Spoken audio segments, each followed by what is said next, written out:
देखिए इधर कल नरेशन 2 को बताए थे, रूल नंबर 1 बताए थे और आज 3। नरेशन मीन्स क्या होता है? भूला गया क्या जी? कथन, ठीक है। इसका दूसरा नाम क्या है? स्पीच, SPEECH, ठीक है। तो 1 नंबर रूल क्या था कल? 1 2 3 बटा SON। याद है कि भूल गया सब? याद है। चलिए रूल नंबर 1 हो गया।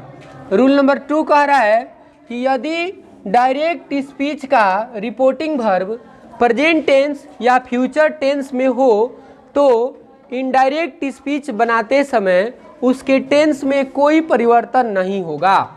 अर्थात ये डायरेक्ट स्पीच का वाक्य हो गया ना। इसका रिपोर्टिंग वर्ब कौन सा है? ये रिपोर्टिंग वर्ब है सेज। तो ये अभी किस टेंस में है? प्रेजेंट है। कल ही बताए थे ना, प्रेजेंट टेंस मैंने क्रिया में ACS, ठीक है। या क्रिया का पहला रूप रहेगा तो प्रेजेंट टेंस। अब पास्ट टेंस कब कहलाएगा? जब क्रिया का दूसरा रूप रहेगा SAID, सेड।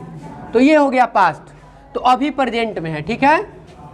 तो कह रहा है कि प्रेजेंट में टेंस में रहेगा तो इनडायरेक्ट स्पीच बनाते समय टेंस में कोई बदलाव नहीं हो। टेंस मतलब वर्ब में कोई बदलाव नहीं होगा। जैसे ही says to me inverted comma you are a boy, तो यहाँ से यहाँ तक ज्यों का त्यों लिख दो, कोमा से पहले लिख दिए हैं, कोमा के बदले दैट लगाए हैं। ये कौन सा पर्सन है? Second person. किसके अनुसार बदलेगा? ऑब्जेक्ट मी है तो आई हो गया। यहाँ पर टेंस बदलना नहीं है। EJMR लगा है तो EJMR रखना है। अब इसके साथ आर लगता है तो इसके साथ एम रखना है। टेंस में बदलाव कहने का मतलब कि प्रेजेंट टेंस है तो पास्ट टेंस में नहीं बदलेगा ये, ठीक है। यहाँ नहीं समझ में आया तो चलो कोई बात नहीं, छोड़ दो इसको। यहाँ देखो तुरंत तो समझ में आएगा।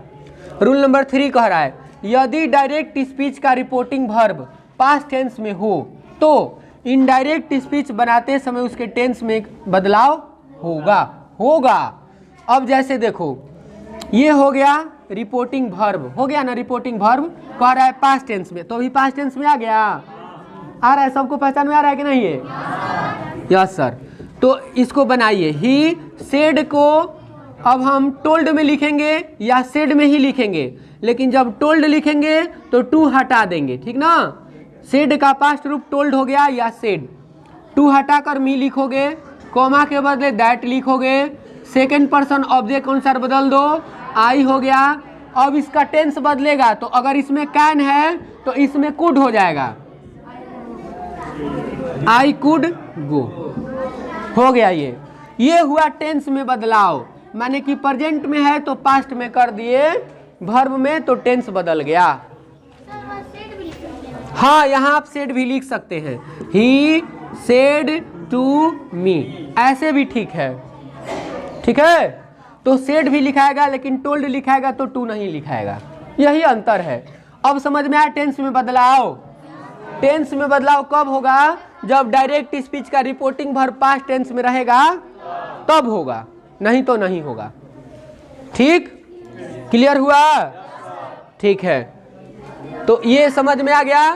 अब बनाने के लिए दे रहे हैं, उसके बाद देखते हैं कितना समझ में आया। ठीक है, चलिए बनाइए।